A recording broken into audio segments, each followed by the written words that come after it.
තාමත් ෂඩ්වර්ණ රශ්මිය මහරසෑය ඇතුලේ ඒ විදිහටම විහිදෙනවා. පින්නතුනේ කොහොමද වැඩ ඉන්නේ? අපි මහසෑය වඳින ගාථාවක් තියෙනවා. මේ සදහැවතුන් හැමෝටම පාඩම්. සයින්සු යස්මින් සුගත. ඒකයි බුදුගුණ සජ්ජහනාව කියලා කරන්න පිටින් බුදුහාඳුරගේ ගුණ කියන එක නෙමෙයි ඔය කරන්නේ. ඔබ ඔය කටයුතු කරන්න පිටින් ආන්ගේ බුද්ධ ගුණය Taman තුළ පිහිටවා ගන්න කරන වෑයමක් ඔය කරන්නේ. මිසක් බුදුහාඳුරකට ඔබේ වන්දනාව ඕනේ නැහැනේ දැන්. උන්වහන්සේ අද හිටියත් ඕනේ නෑ. කොහොමත් නෑ. විභාග ලං වුණාම කට්ටිය දේවාල වල යනවනේ. ඒ දේවාල වල යෑමේ හරි පැත්තකුත් තියෙනවා වැරදි පැත්තකුත් තියෙනවා. දේවාල වල යෑමේ වැරදි පැත්ත තමයි විභාගේ පාස් වේවා. hina වෙවි පව් කරාට විදවන්න දවසක් එනවා. ඔය මහා ලොකුවට කතා කරන කිසිම කෙනෙක්ට ගැලවෙන්න පුළුවන් වෙන්නේ නැහැ. මොකද කර්මය නඩුව අහන දවසට තනතුර නම්බුව දිහා බලන්නේ නැහැ. කරන කලට පව් මීරිය මීසේ විදින කලට දුක් දැඩි වෙයි ගිනිසේ කියලා කියනවා. පව් කරලා කාගෙන් සඳ බැබලේනා ඕදාමේ ඇස්සල මහේ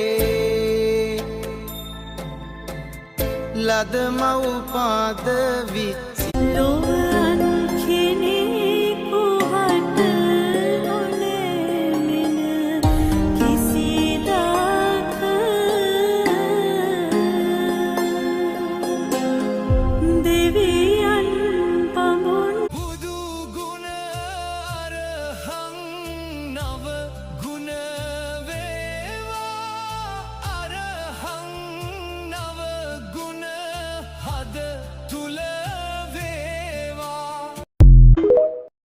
පවක් තමන්ගෙන් අතින් වුණාට පස්සේ ඒක දැනගත්තට පස්සේ ආයෙ කරන්න එපා.